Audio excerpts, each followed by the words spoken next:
أعوذ بالله من الشيطان الرجيم. بسم الله الرحمن الرحيم. السلام عليكم ورحمة الله وبركاته.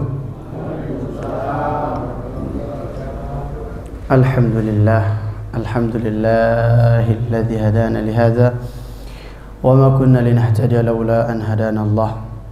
أشهد أن لا إله إلا الله وأشهد أن محمدا عبده ورسوله.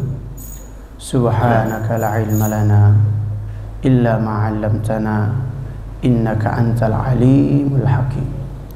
اللهم آت نفوسنا تقواها وزكها أنت خير من زكاها أنت وليها ومولاها. اللهم علمنا ما ينفعنا وانفعنا بما علمتنا وزدنا علما وارزقنا فهما يا رب العالمين. اللهم إنا نسألك الهدى والتقى والعفاف والغنى. اللهم اغفر لنا ذنوبنا وذنوب والدينا وارحمهم كما ربونا صغارا.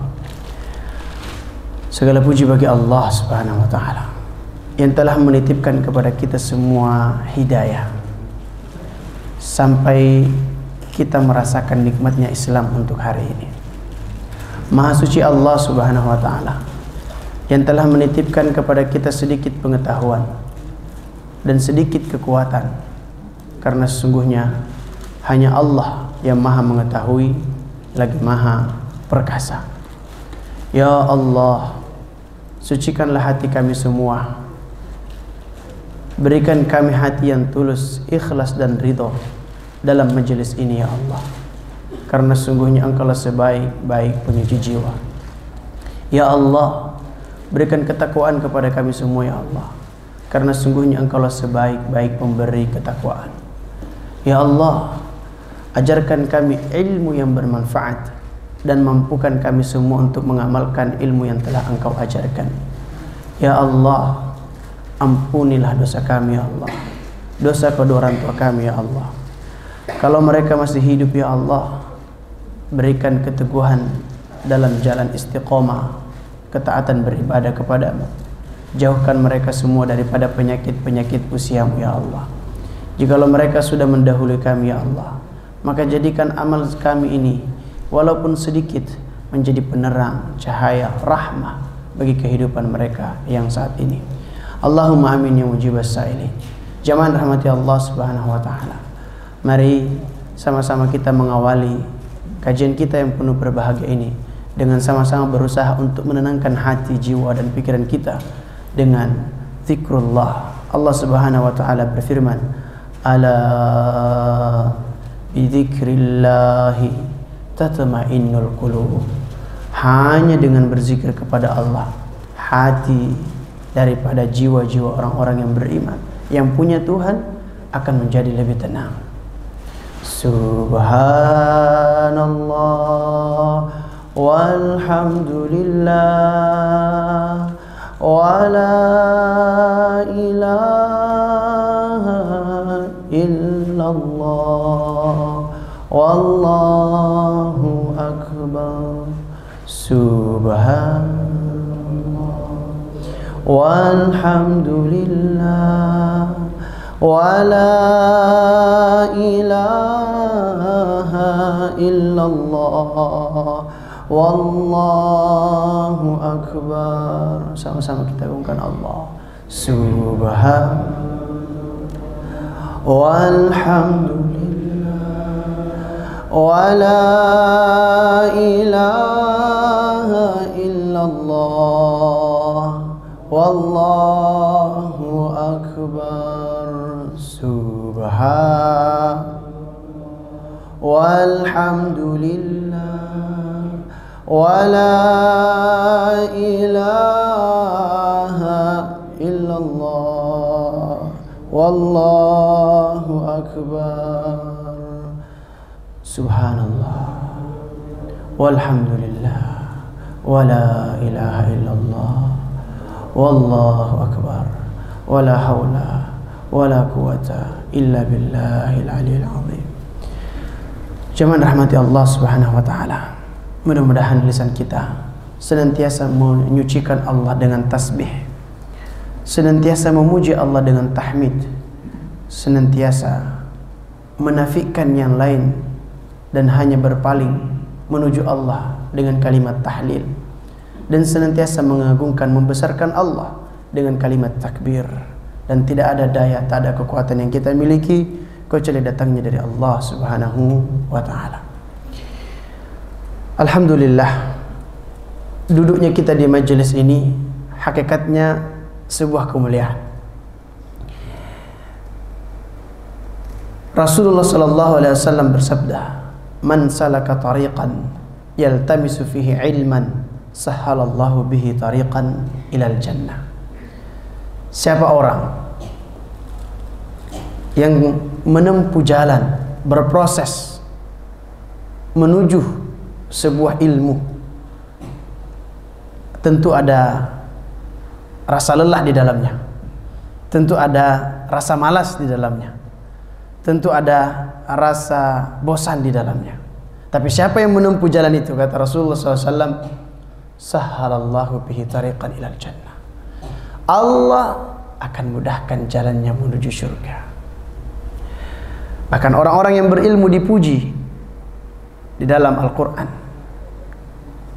Allah Subhanahu wa ta'ala berfirman, "Fas'alu ahla dzikri in kuntum la ta'lamun." Jika engkau tidak mengetahui sebuah problem, sebuah perkara, fas'alu ahla dzikr, tanya kepada orang-orang yang mampu berfikir, menggunakan akalnya. Tidak hanya sampai di situ.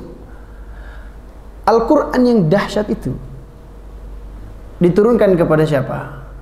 Kepada orang-orang yang ulul albab, yang menggunakan akalnya untuk berfikir. Tetapi ilmu saja tidak cukup. Ilmu saja tidak cukup. Karena hari ini kita sedang tidak krisis orang-orang yang berilmu. Walaupun tentu penurunan drastis kualitas ilmu kita hari ini ya tentu sangat berkurang, berbeda dengan para salafus saleh. Misalnya kita melihat negeri kita hari ini, apakah kita kekurangan orang berilmu? Tentu saya pikir tidak.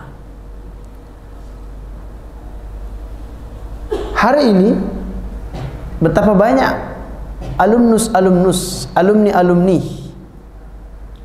yang kemudian itu adalah alumni agama Islam, dan alhamdulillah kita bersyukur akan itu. Tidak cukup sampai di situ. Maraknya rumah tahfiz itu juga merupakan gambaran akan sadarnya umat Islam tentang pentingnya ilmu. Bahkan lebih daripada itu, majelis-majelis sekarang kembali kemudian untuk dihidupkan. Tandanya orang sadar akan kebutuhan terhadap ilmu. Apa sebenarnya problemnya? Kenapa ilmu kemudian berkembang setahap demi setahap, tetapi negeri kita sepertinya sedang tidak baik-baik saja?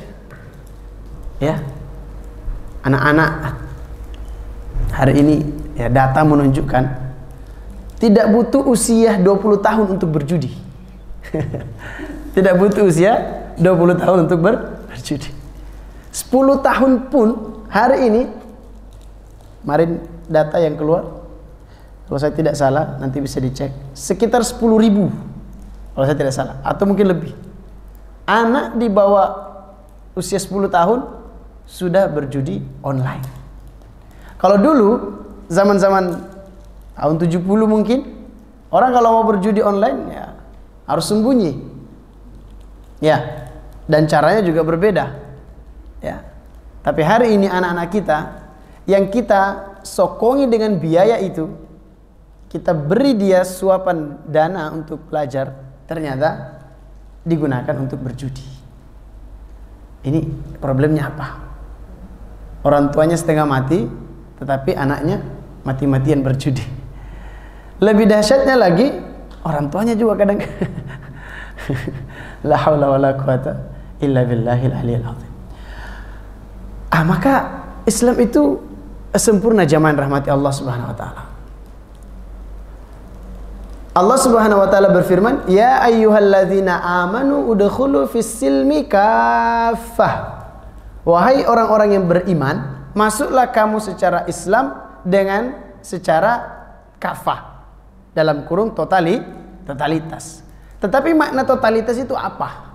Ini yang menjadi poin penting. Kita sering mengatakan kafah, pokoknya semuanya. Semuanya itu apa? Ya. Kata Ibnu Mas'ud radhiyallahu anhu, kata kafah ini mengandung 3 unsur dan para mufassirin juga sepakat akan hal ini. Apa sih masuk Islam secara keseluruhan itu? Pertama, Islam itu berbicara terkait dengan akidah. Tentang apa? Akidah, tauhid. Yang kedua, Islam itu berbicara tentang syariat, jalan, ajaran. Ya. Yang ketiga, Islam itu berbicara tentang akhlak. Akidah, syariat, akhlak. Kita sebenarnya berkutip di 3 poin ini. Hari ini kesyirikan mulai berkurang, walaupun masih ada saja ya. Orang misalnya nyembah kuburan, tapi ya tidak seperti zaman dahulu kala. Tapi tahu tidak, salah satu kesyirikan yang sering kita lakukan tanpa sadar adalah apa? Lupa berdoa kepada Allah dan fokus berikhtiar. Ayo. Kok syirik Ustaz? Enggak, kan saya punya Tuhan, saya sholat, saya baca Quran. Iya. Tapi saat kita melakukan sesuatu dan lebih percaya pada usaha kita daripada bantuan Allah, syirik atau tidak? Termasuk syirik kecil. Kita memang tidak menuhankan diri kita, tapi pada saat yang sama kita tidak merasa butuh bantuan Allah. Padahal Allah Subhanahu wa taala mengatakan, "Ud'uni astajib lakum." Angkat tanganmu biar saya yang turun tangan. Kira-kira bahasa mudah dipahaminya kan begitu tuh. Ya. Kau berdoa kepada aku, angkat tanganmu, aku akan selesaikan permasalahan. Ini jangan sampai kita termasuk nih orang-orang yang syirik kecil. Fokus untuk berikhtiar, lupa berdoa kepada Allah Subhanahu wa taala. Maka harus selesai di poin pertama, akidah. Lalu kita berproses, ikut majelis, ya, lihat usia semakin berkurang, ya kan? Terus berkurang usia kita, akhirnya nambah pengetahuan. Apa pengetahuan yang kedua? Syariat. Kita akhirnya bisa sholat yang benar, ya. Bacaan Quran ini, masya Allah, kadang-kadang saya kalau berbicara tentang bacaan Quran, ibu, ya, baru-baru ini bu, ada seorang syekh, mungkin ibu bapak nonton di TV, Grand Syekh Al-Azhar datang ke Indonesia. Satu saat beliau memberi sambutan, ditanya, "Syekh, ini Grand Syekh ini kayak menteri sudah, ya, udah paling tinggi, ini fatwanya didengar." Ditanya, "Apa cita-citamu yang belum tercapai wahai Syekh?" Apa kata beliau? "Saya ingin meninggalkan, seandainya boleh, saya mau meninggalkan jabatan saya sebagai Grand Syekh, ya, untuk jadi guru ngaji di TPA." Allahu Akbar. Apa maknanya di sini? Rasulullah sallallahu alaihi wasallam, orang yang paling mulia, pekerjaannya itu guru ngaji. Ya. Jadi hari ini siapapun kita harus menjadi guru ngaji. Paling tidak saya berpesan kepada jamaah rahmati Allah, jadilah guru ngaji untuk anakmu, jadilah guru ngaji untuk cucumu, dan engkaulah yang pertama kali mengajarkan suratul Fatihah kepada mereka. Jangan gurunya. Kenapa? Coba bayangkan, kita punya anak, kita punya cucu, mereka akan sholat nanti, insya Allah. Mereka akan sholat. Paling tidak 17 kali dalam sehari mereka akan membaca suratul Fatihah. Kalau kita yang mengajarkan itu semuanya, setiap kali dia sholat membaca Al-Fatihah, pahalanya mengalir kepada ayah, kepada ibu, kepada kakek, kepada neneknya. Sayang 1000 sayang, kita menitipkan itu kepada orang lain. Padahal itu amal jariah yang tidak akan pernah terputus selama anak kita, selama keturunan kita hidup. Problemnya hari ini, kita itu mempersiapkan dunia begitu panjang, tapi untuk akhirat begitu singkat. Lalu berdoa, "Ya Allah, saya ingin husnul khatimah." Iya. Maka menarik sebuah perkataan daripada seorang imam bernama Hasan Al-Basri.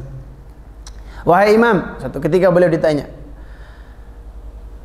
apa sih rahasianya? Kenapa kau bisa zuhud? Hidupmu itu kok bisa zuhud di dunia ini? Ya. Apa kata Imam Hasan Al-Basri? Karena saya tahu, ya, karena saya tahu bahwa mati itu sudah siap menungguku, maka saya harus mempersiapkan pertemuanku dengan Allah. Karena saya tahu bahwa amalku tidak akan dikerjakan oleh orang lain. Oleh karena itu aku sibuk beramal. Itu perhatikan seorang imam, Masya Allah. Ya. Zaman rahmati Allah Subhanahu wa taala, maka berbicara tentang syariat ini, ayo, saya selalu berpesan, hatta walaupun kita datang ke suatu majelis ilmu yang mengajarkan kita tentang agama ini, dengarkan hadis Rasulullah selama itu benar, hatta walaupun kita cuma datang duduk saja, wes dengar turu wes rapopo. Pulang wes insyaallah tenang itu. Wes turu kan? Minimal kita itu, kata Rasulullah SAW dalam hadisnya, man ijtama'a qaumin fi baitin min buyutillah. Siapa orang yang berkumpul di satu tempat di antara rumah-rumah Allah Subhanahu wa taala, haffathumul malaikah.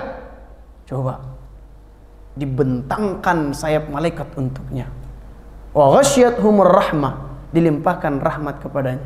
Atau paling tidak, kalau kita tidak mendapatkan ketenangan dari majelis itu, paling tidak nih, ya, berkata kita tidak ikhlas, ya kan? Berkata kita terpaksa ngantuk lawas lah semuanya. Paling tidak kita diampuni dosanya oleh Allah Subhanahu wa taala. Coba mulianya bermajelis. Belajar. Jadi akidah kita kuat, tauhid kita kuat kepada Allah Subhanahu wa taala. Dan itu poin dasar pertama. Kalau ini rusak, ibarat kata secantik apapun rumah yang kita bangun di atasnya, kalau akidahnya bermasalah, angin sedikit roboh. Yang kedua syariat. Nah, orang kadang-kadang kalau berbicara tauhid, Pak, itu gampang belajarnya. Senang karena berbicara tentang Tuhan, berbicara tentang keimanan, berbicara tentang apa lagi? Ya, hari akhir, ya kan? Berbicara syariat juga begitu. Orang senang kalau berbicara tentang syariat karena belajar tentang bagaimana sholat, bagaimana puasa, bagaimana apa lagi? Ya, waris dan seterusnya. Bagaimana hukum nikah, itu syariat. Tapi yang ketiga, akhlak. Ini yang kadang-kadang banyak terlupakan. Maka pada kesempatan yang berbahagia ini, kita coba berusaha sedikit, ya, karena waktu kita terbatas. Bagaimana sih sebenarnya konsep ilmu dan adab akhlak di dalam Islam? Ternyata ketika kita melihat jamaah rahmati Allah Subhanahu wa taala, orang yang berilmu itu akan menjadi mulia di sisi Allah Subhanahu wa taala kalau dia didasari dengan adab dan akhlak yang baik.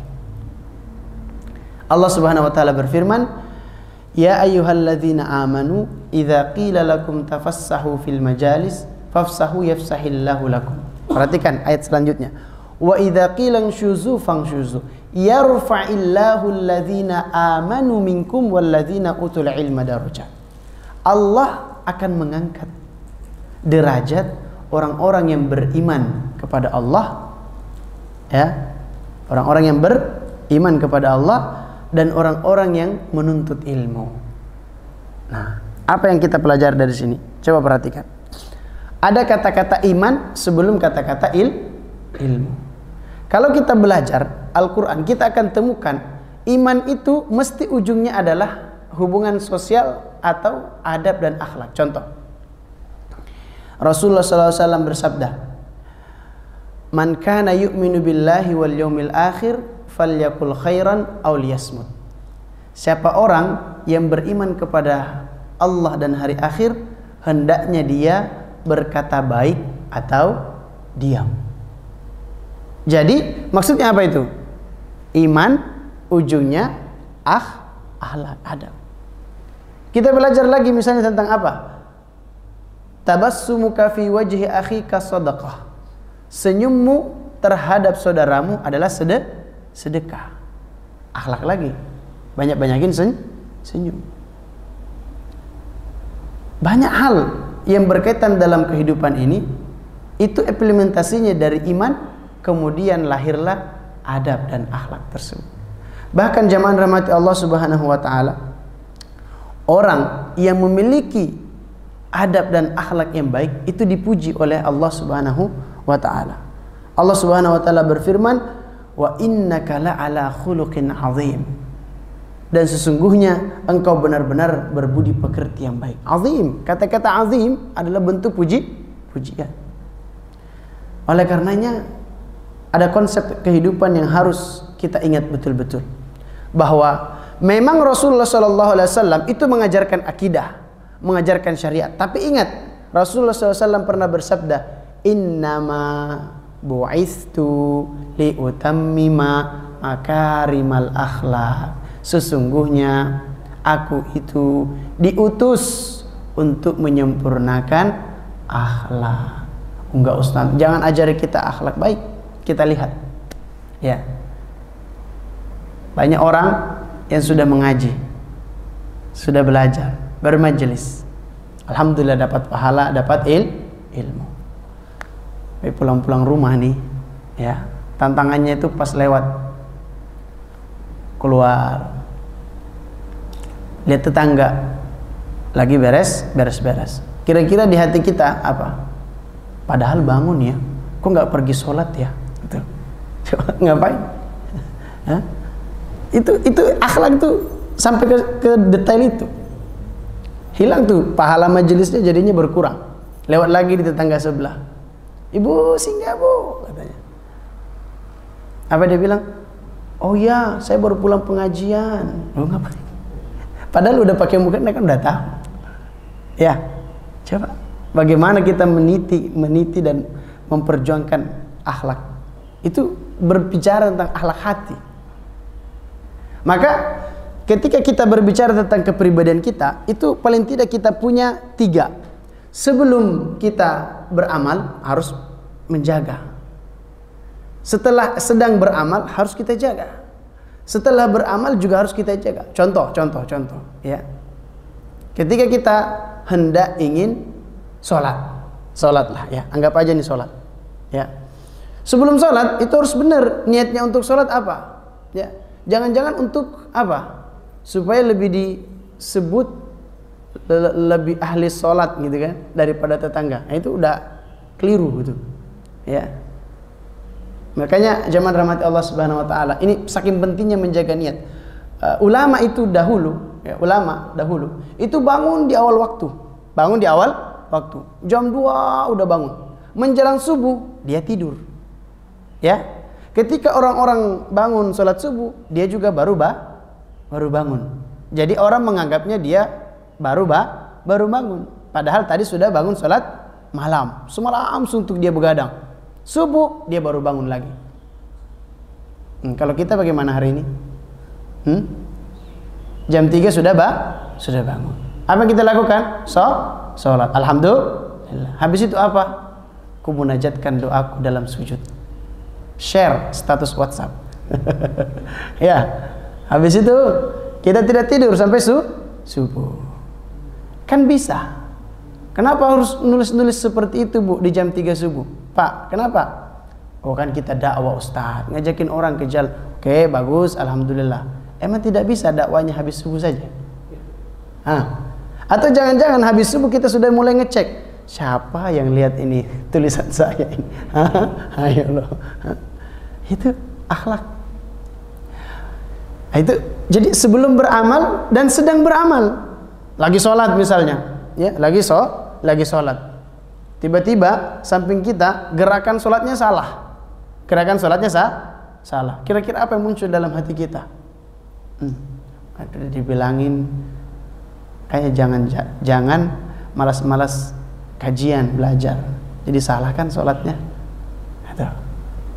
Habis itu kita selesai beribadah masih. Jadi kata syaitan itu kita tidak akan ditemukan, ya, la aqudanna lahum min siratakal mustaqim. Ya. Kalau kita mau lurus, syaitan datang bengkokin lagi. Mau lurus, setan datang bengkokin lagi. Kalau setannya benar-benar dari kalangan jin, insya Allah dengan kita berdoa dan minta perlindungan Allah, selesai itu Pak, selesai itu Bu. Yang masalah ini kalau setannya dari golongan manusia. Yang lebih masalah lagi, sudah zikir, sudah minta perlindungan sama Allah, tapi masih juga malas. Berarti yang setan siapa? Yang setan siapa? Diri sendiri. Jadi itulah yang namanya kehidupan dalam menjaga akhlak kita. Zaman rahmati Allah Subhanahu wa taala. Oleh karenanya Ali bin Abi Thalib pernah mengatakan sebuah perkataan yang sangat luar biasa terkait dengan hal ini. Ali mengatakan, "Ana 'abdun man 'allamani walau harfan." Yo, Allah Akbar. Ali bin Abi Thalib, saya adalah hamba, adalah murid, adalah santri, adalah siswa bagi siapapun yang pernah mengajariku tentang Allah, tentang Tuhan walaupun satu huruf. Apa kira-kira faedahnya dari perkataan Ali bin Abi Thalib ini? Bahwa sedikit apapun, kalau itu tentang ilmu yang mendekatkan diri kita kepada Allah, hargai ilmu itu. Maksudnya apa? Amalin. Ajarkan. Amalkan, ajarkan. Jadi kita itu kan seperti ini Pak. Tadi kita berbicara apa? Akidah, syariat, kemudian akhlak. Itu tuh seperti pohon kurma. Tahu pohon kurma? Pohon kurma punya akar enggak? Ya, punya. Akarnya itu kemana? Tunasnya, akarnya itu tumbuh ke atas atau tumbuh ke bawah? Ke bawah. Dan itu akan mencengkram sekuat-kuatnya. Akar kurma, pohon kurma memang tidak terlihat. Dan tidak perlu untuk diumumkan ini akar kurma. Kenapa? Karena itulah hakikatnya iman dan takwa yang kita miliki. Semakin dia kuat mengakar ke dalam akidahnya, iman dan takwanya kepada Allah, semakin kokohlah pohon kurma itu. Semakin kokohlah kehidupan seseorang. Kurma itu punya batang, betul? Batang. Batang itu harus tegak lurus. Tidak punya tujuan kecuali untuk menopang lurus ke atas. Ya, apa maknanya? Itulah ibarat syariat yang kita jalankan. Tidak boleh kita menjalankan syariat ini karena selain daripada Allah. Semuanya hanya tertuju kepada Allah Subhanahu wa taala. Tapi memang syariat itu harus kuat, harus kokoh, harus lurus, harus benar. Sebagaimana pohon kurma tadi, kokoh, kuat, lurus. Tapi ingat, pohon kurma kalaupun punya akar yang bagus, ya, punya batang yang bagus, daun yang rindang, keren lah pokoknya pohon kurmanya. Tapi kalau tidak berbuah, kira-kira petaninya diapain itu pohon kurma? Dibiarin atau ditebang? Ditebang. Maksudnya apa? Orang kalau mengaku beriman dan bertakwa, orang kalau mengaku menjalankan syariat, berilmu, tapi tidak punya buah, tunggu saatnya Allah bisa jadi menebang kita. Tidak sangat gampang bagi Allah mengambil kita lalu Allah gantikan dengan orang yang baru. Maksudnya apa? Kurma akan menjadi bermanfaat kalau dia punya buah. Kita, orang yang beriman dan bertakwa kepada Allah, itu akan berdampak, akan bermanfaat, akan menjadi sempurna kalau kita punya buah. Buah itulah yang namanya akhlak. Rajin pengajian, tapi masih sibuk ngurusin kesalahan orang lain. Kata Umar bin Khattab, jangan ajarkan kepada lalat, ya, apa? Manisnya madu, ya, karena dia akan tetap hinggap di tempat yang jorok. Jangan kita menjadi seperti lalat. Udah tahu kalau membicarakan keburukan orang lain itu suatu maksiat, masih saja hinggap di situ. Seneng lagi kalau yang bicara temannya 2 orang, dia tinggal dengerin aja. Ya. Zaman rahmati Allah Subhanahu wa taala. Oleh karenanya kita ini harus memberikan dampak kepada orang-orang sekitar kita, dan terkhususnya orang-orang terdekat kita.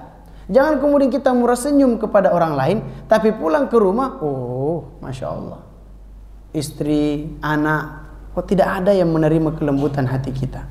Ya.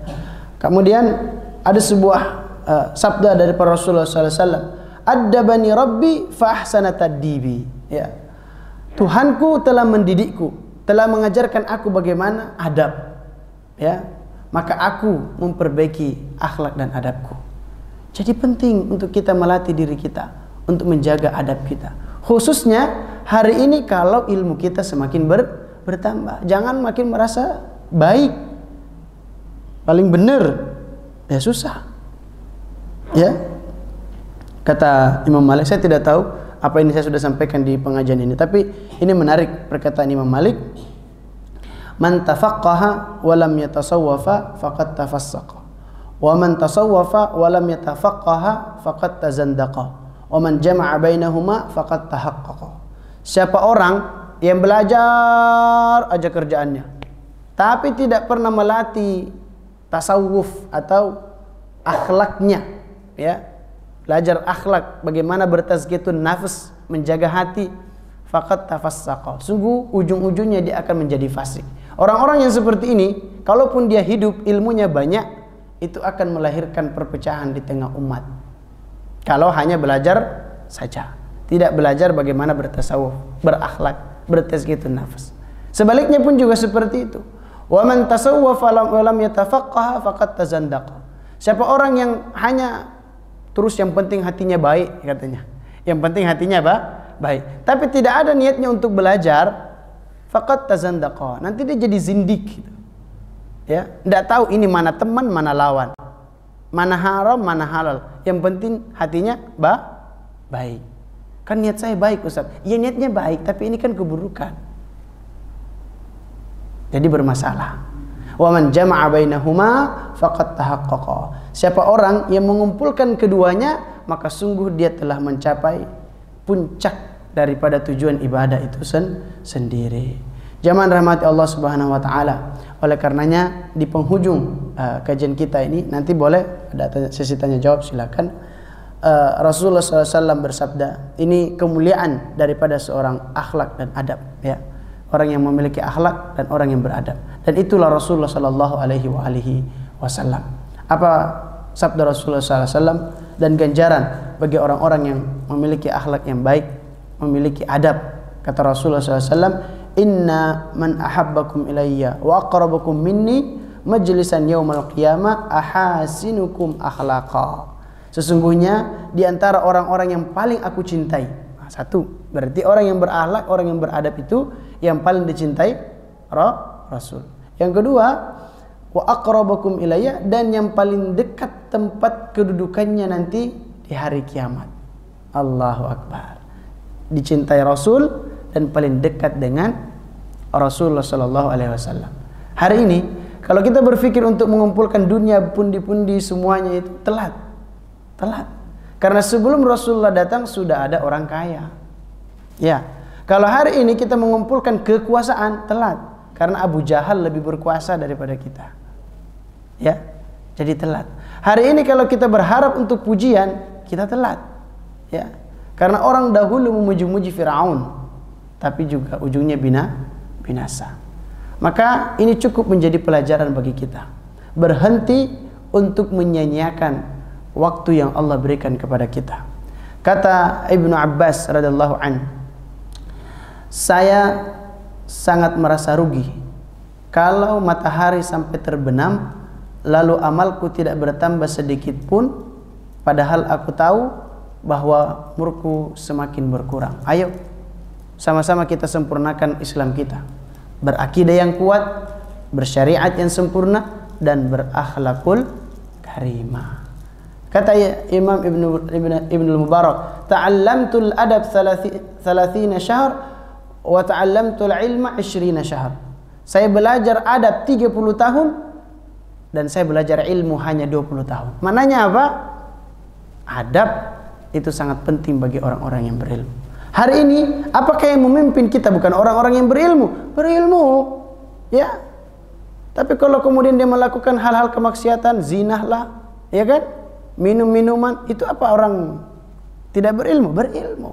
Cuma adabnya yang lagi hilang. Nanti insya Allah mudah-mudahan Allah beri hidayah, kan gitu. Kata para ulama, kurangnya ilmu akan tertutupi dengan banyaknya adab. Tapi kurangnya adab, sebanyak apapun itu ilmu, tidak akan tertutupi. Nah, hari ini itu yang kita tanamkan kepada anak kita. Wahai para ayah, wahai para ibu, wahai para orang tua, jangan fokus pada pencapaian anakmu kalau dia belum mampu beradab kepada orang tuanya. Jangan biasakan memanggil anak itu dari jauh. Karena kita egois, kita punya kekuatan. Fulan, 20 meter, diteriakin anak-anak. Besok dia bilang apa? Ayah. Tuh, sama kan? Datangi anak kita. Nah, boleh nggak bantuin ayah pegangin ini? Oh, keren tuh ayah-ayah seperti itu. Ibu juga begitu. Ya. Jangan biasakan dikit-dikit kesalahan anak, suaranya sampai melejit ke langit ketujuh.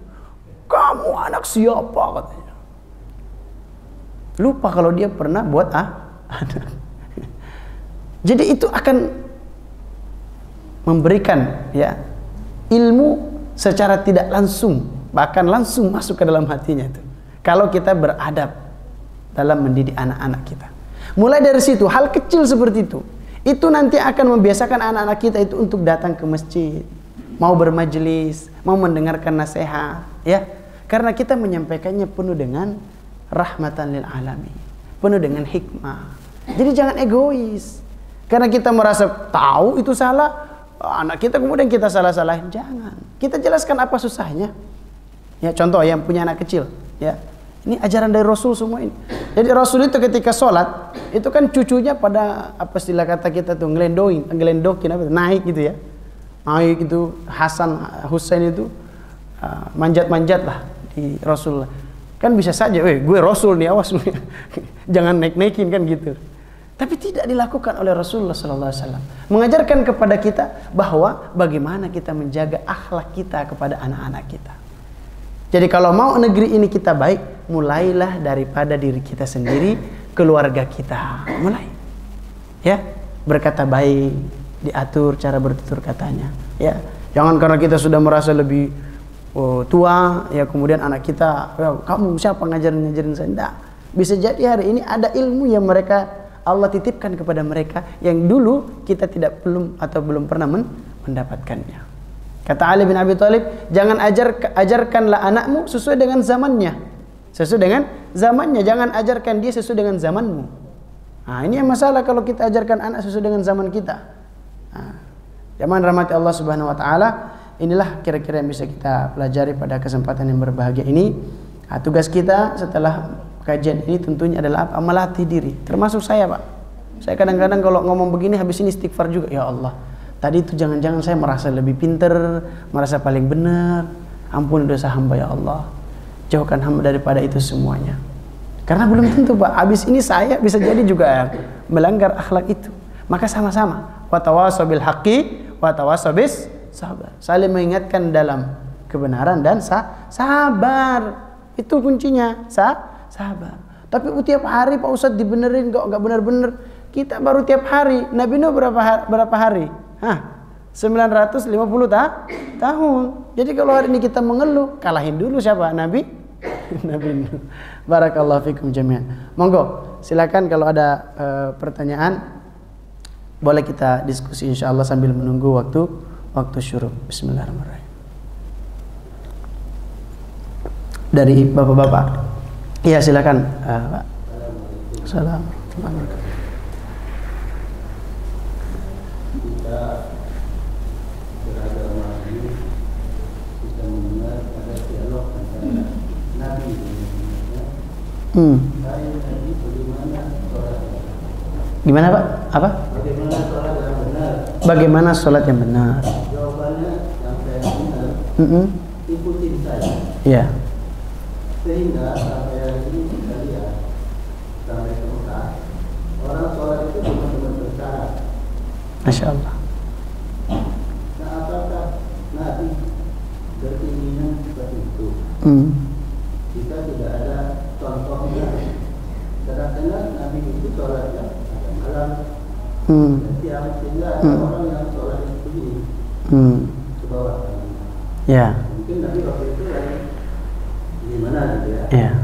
Ada juga yang begini, ada juga yang begini. Yang kita lihat. Ada yang begini nggak Pak? Sama Mekah itu. Iya betul.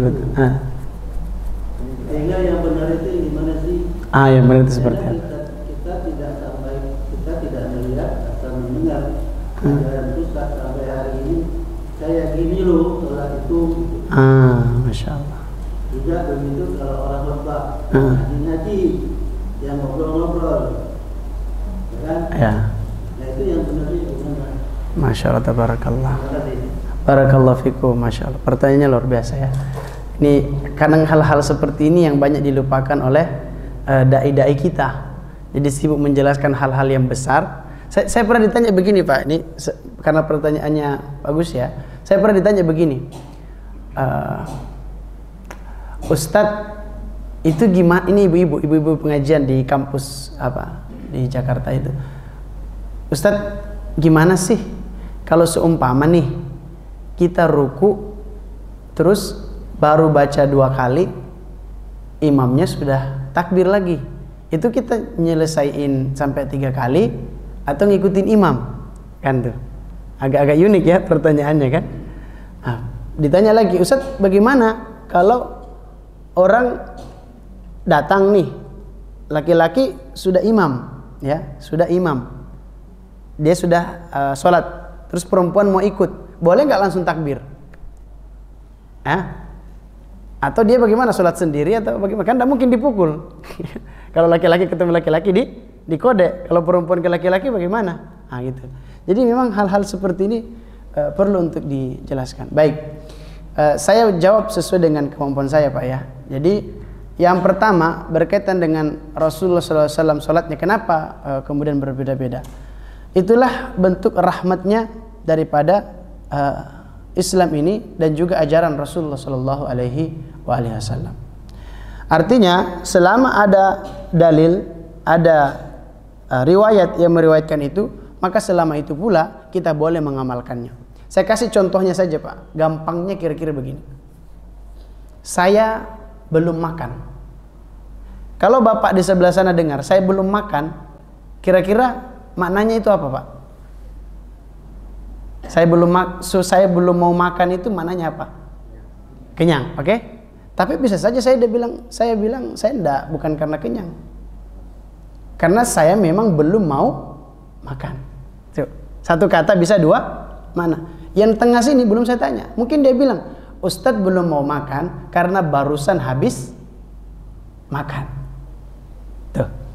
Jadi satu perkataan itu bisa berbagai macam penafsiran. Itu kira-kira contoh.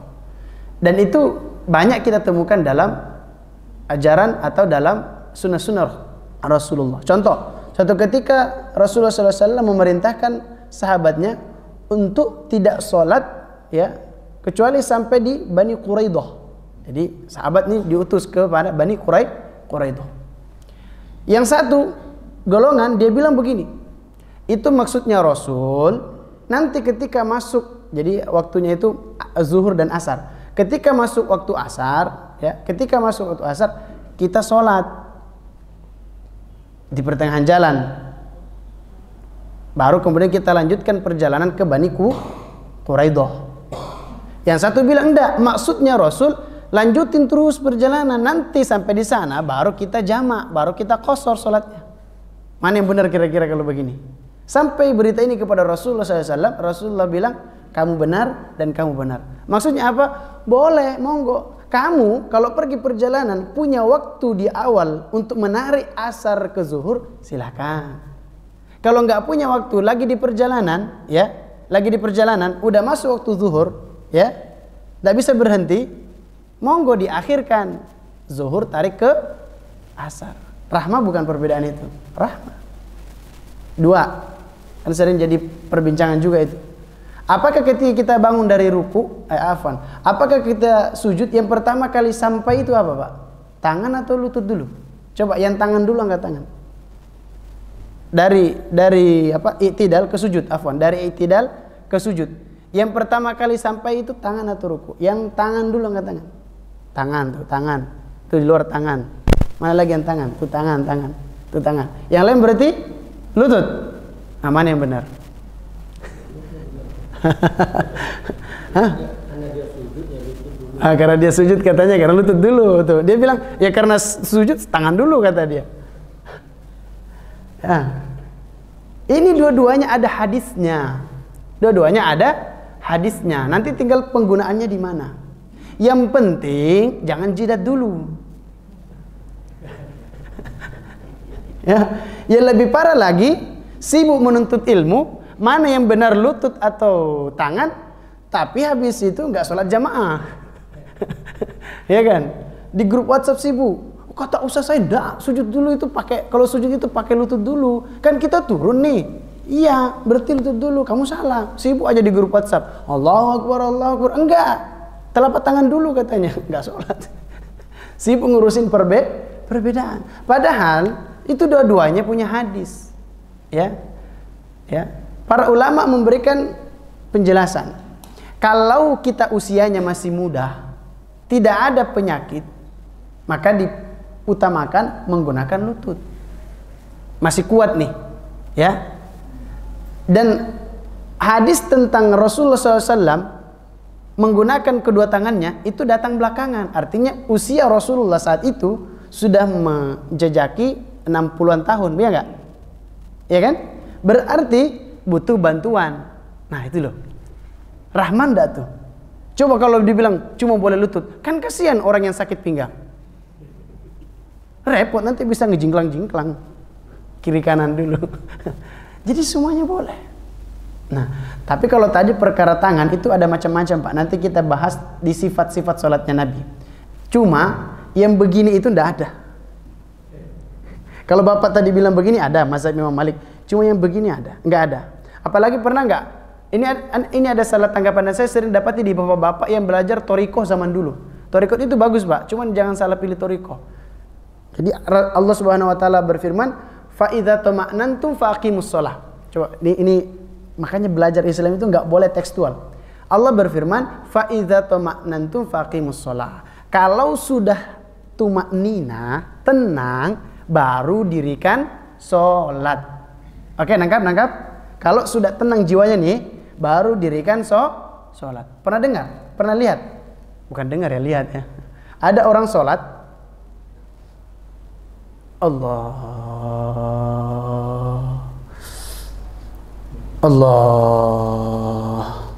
Orang Al-Fatihah sudah Ar-Rahman, Allah. Nggak jadi takbirnya. Ditanya, kenapa kok nggak takbir, Pak? Kita itu sholat harus tumanina, Ustaz. Masya Allah. Jadi kalau nggak tumanina sampai waladhdallin bagaimana? Allah waladhdallin, amin gitu. Waslamin gitu. Salah. Memang syarat atau bahkan kesempurnaan sholat itu harus tumanina. Dalam mazhab Syafi'i tentunya, ya. Harus tenang, ya. Tapi perkara ketenangan ini tidak ada yang mampu mengukur. Ya. Tidak ada yang mampu mengukur. Apakah dengan lamanya kita sholat, apakah itu tumanina? Belum tentu. Jangan-jangan lagi mikirin utang. Subhana rabbil a'la wa bihamdi. Gimana saya di sini bayar utang, ya Allah? Subhana rabbil. Tuh. Ada orang mungkin tidak terlalu lama, sedang saja, tapi betul-betul dia merasakan setiap bacaan itu sampai kepada Allah Subhanahu wa Ta'ala. Jadi maksud daripada tumaknina tadi itu, kamu sholat itu tumaknina, bukan nunggu tumaknina dulu baru sholat. Karena yang mampu mendatangkan ketenangan itu ketika kita terhubung kepada Allah Subhanahu wa Ta'ala. Jadi takbir wes, bismillah, Allahu Akbar. Baru kita berusaha untuk mengingat Allah Subhanahu wa Ta'ala. Itu yang pertama, Pak. Yang kedua, kalau berkaitan dengan takbir, karena kalau kita bahas secara spesifikasi tadi, itu macam-macam takbir banyak. Saya jelaskan yang salah saja. Kalau selama benar, amalkan, tidak jadi masalah. Ya. Yang kedua, ada orang takbir Allahu Akbar tapi begini, diputer-puter. Nah, ini juga keliru, tidak ada sunnahnya. Ya, tidak ada sunnahnya. Nah, tidak ada sunnahnya. Kalau begini tadi, tapi sambil pegang pedang, itu ada sunnahnya. Namanya salat khauf, salat takut. Bahkan maju mundur dia. Ini ruku, Jadi di depan sini berbaris, terus di belakang. Nanti ketika ini sudah selesai, ini mundur, ini maju. Ini mundur, ini maju. Jadi gantian. Itu kalau dalam kondisi peperangan. Tapi hari ini kita mau perang di mana? Di Condet. Ya itu ya. Jadi sekali lagi, yang perlu kita jelaskan sebenarnya itu yang kelirunya saja. Selama ada hadisnya dari Rasulullah SAW, jangan kita menyalahkan orang lain. Termasuk Pak, perkara tangan. Ya. Perkara tangan. Nih, karena kita berbicara tentang bagaimana kerahmatan alamat ajaran Islam. Siapa yang tangannya? Siapa yang tangannya? Begini-begini. Apa tuh? Gerak-gerak, naik turun. Ada? Siapa yang diam saja? Ada juga. Mana yang benar? Ya kalian berantem, saya pulang lah. Mana yang benar? Yang gerak-gerak atau yang diam aja? Wah, kayaknya ini saya harus bilang sama Faisal nih, mau ini belajar tentang sifat-sifat sholat, kayaknya perlu ya. Iya ini ya, jangan sampai nanti kita gimana? Ya silakan. Setengah jam. Ada yang begitu Masya Allah. Itu apa artinya? Yang saya baca. Itu imam apa makmum Pak? Imam. Katanya waktu kita rukuk, malaikat itu turun dua, mendoakan, satu mendoakan, berangkatlah ya berangkat dengan surga. Yang satu, jangan. Sehingga tadi rukuk lama. Itu gimana? Kalau turun dua malaikat tadi, saya justru belum dapat hadisnya.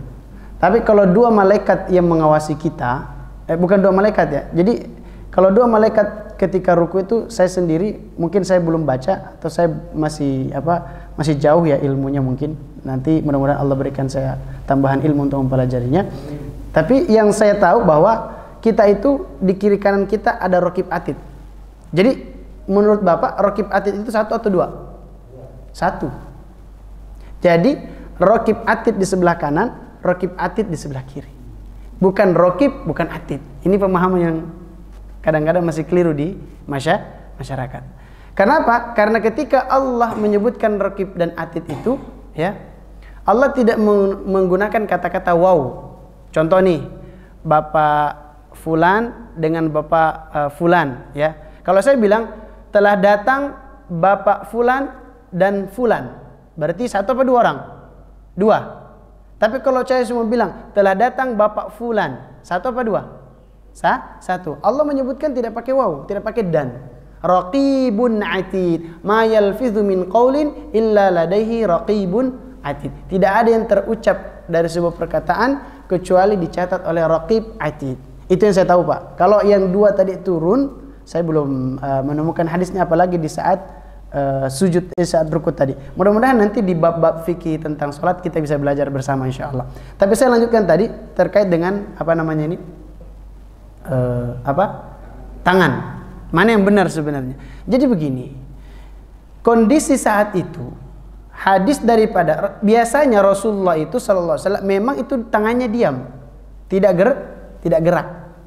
Tetapi satu ketika kondisi hari itu suasana sedang dingin di kota Madinah ya, atau Yathrib. Nah, tangan Rasulullah itu kira-kira tertutupi kain ya, seperti ini. Tertutupi kain seperti ini.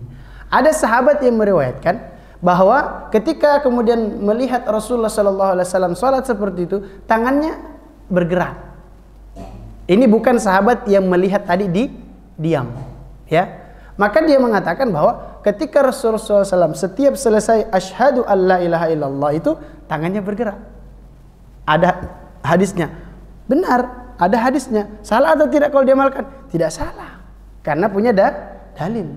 Terus yang diam bagaimana Ustaz? Sama, itu juga tidak salah karena punya dalil. Contoh lain lagi terkait dengan perbedaan bahwa rahmah ya.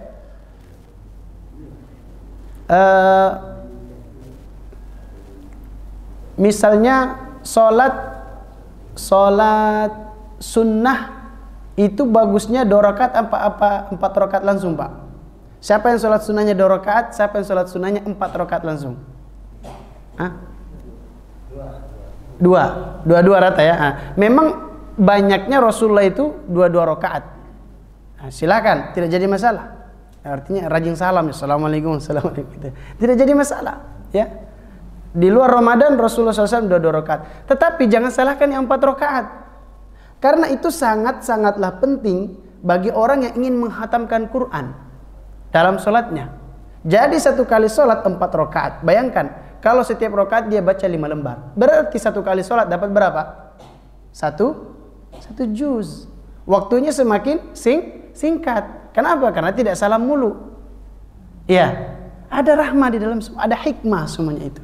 Makanya kata Allah Subhanahu wa taala, yu'til hikmata may yasha wa may yu'tal hikmata faqad utiya khairan katsira. Allah memberi hikmah kepada siapa yang dikehendaki. Siapa orang yang mampu diberikan hikmah, maka sesungguhnya dia telah mendapatkan banyak kebaikan daripada Allah Subhanahu wa taala. Bedanya nih pengajian kita daripada pengajian lain satu saja. Kalau melihat sesuatu yang baru dan kita belum tahu, baru dengar, jangan langsung menjustifikasi. Terima dulu. Oke? Oh ini beda Ustadz. Belum lagi kalau ibu ke daerah Maghribi, itu nanti ada dapat sholatnya begini-begini. Lupa muter dia. Oke? Itu juga nanti kita bisa pelajari insya Allah. Artinya kita masih jauh. Harus terus belajar. Baik, saya punya jadwal jam 6.30 kajian di Bekasi. Jadi saya izin ya, mohon maaf kalau masih ada yang mau bertanya. Insya Allah di lain waktu, mudah-mudahan saya berharap para jamaah jangan pernah melihat sedikit atau banyaknya jamaah yang ikut kajian. Jangan. Yang banyak itu belum tentu benar, yang sedikit itu belum tentu salah. Tapi yang jelas yang pengajiannya ikhlas ridho karena Allah, mengharapkan ridho Allah saja, itulah yang Allah pilih. Maksud Ustadz apa? Ayo sama-sama pelan-pelan kita makmurkan Masjid Jami' Al-Munawwar ini. Hari ini mungkin baru kita yang mengaji. Besok anak cucu kita melihat, oh nenek saya, kakek saya itu setiap subuh datang ke Al-Munawwar. Alhamdulillah. Kita mungkin sudah berpulang ke rahmatullah, mereka yang meneruskan. Ya. Jadi ayo sama-sama kita berikan contoh teladan akhlak yang baik kepada keluarga kita, khususnya untuk diri kita sendiri. Untuk diri kita sendiri. Jaga kebersihannya Pak, jaga kebersihannya Bu, ya. Jaga wudunya, ya. Perbaiki, jangan udah belajar wudu, plak, udah kayak ayam mau disembeli kan gitu, tak gitu. Itu mana itu wudu sempurna, itu enggak ada seperti itu. Itu adab juga itu, adab terhadap diri sendiri, ya. Insyaallah ta'ala. Mari kita berdoa kepada Allah Subhanahu wa taala. A'udzubillahi minasyaitonirrajim. Bismillahirrahmanirrahim. Astaghfirullahaladzim alladzi la ilaha illa huwal hayyul qayyum wa atubu ilaihi. Allahumma ighfir lana dhunubana wa dhunuba walidina warhamhum kama rabbawna shighara. Allahumma inna nas'aluka salamatan fi dinina wa afiyatan fi jasadina wa ziyadatan fi ilmina wa barakatan fi rizqina wa taubatan qabla mautina wa rahmatan 'inda mautina wa maghfiratan ba'da mautina wa najatan minan nar wa 'idzna min 'adzabil qabr wa adkhilna al-jannata ma'al abrar was-siddiqin wasyuhada was-salihin.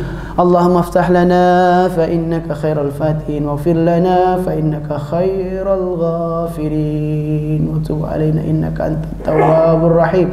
Allahumma inna na'udzubika min 'ilmin la yanfa'. Ya Allah, kami berlindung kepada Kamu daripada ilmu yang tidak bermanfaat. Wa na'udzubika min qalbin la yakhsha. Ya Allah, kami berlindung kepadamu daripada hati yang tidak takut. Wa na'udzubika min du'ain la yustajabu lah. Kami berlindung kepadamu daripada doa yang tidak Engkau ijabah atas kami. Ya Allah, Rabbana zalamna anfusana wa illam taghfir lana wa tarhamna lanakunanna minal khasirin. Allahumma inna nas'aluka bihusnil khatimah ولا تختمنا بسوء الخاتمة ربنا هب لنا من أزواجنا وذرياتنا قرة أعين واجعلنا للمتقين إماما. Ya Allah, suami, istri, orang tua kami, anak kami, ya Allah, jadikan mereka semua adalah orang-orang yang bertakwa kepadamu, ya Allah. Biarkan mereka semuanya ini masuk surga sebagaimana kami satu rumah di dunia, maka kumpulkan kami juga di surgamu, ya Allah. Sebagaimana kami berhubungan di dunia, ya Allah, kerabat, sahabat, keturunan kami ya Allah, maka hubungkan hati kami juga di surga-Mu ya Allah. Rabbana atina fid dunya hasanah wa fil akhirati hasanah wa qina adzabannar. Wa sallallahu ala nabiyina Muhammadin walhamdulillahirabbil alamin. Silakan salat syukur. Assalamualaikum warahmatullahi wabarakatuh.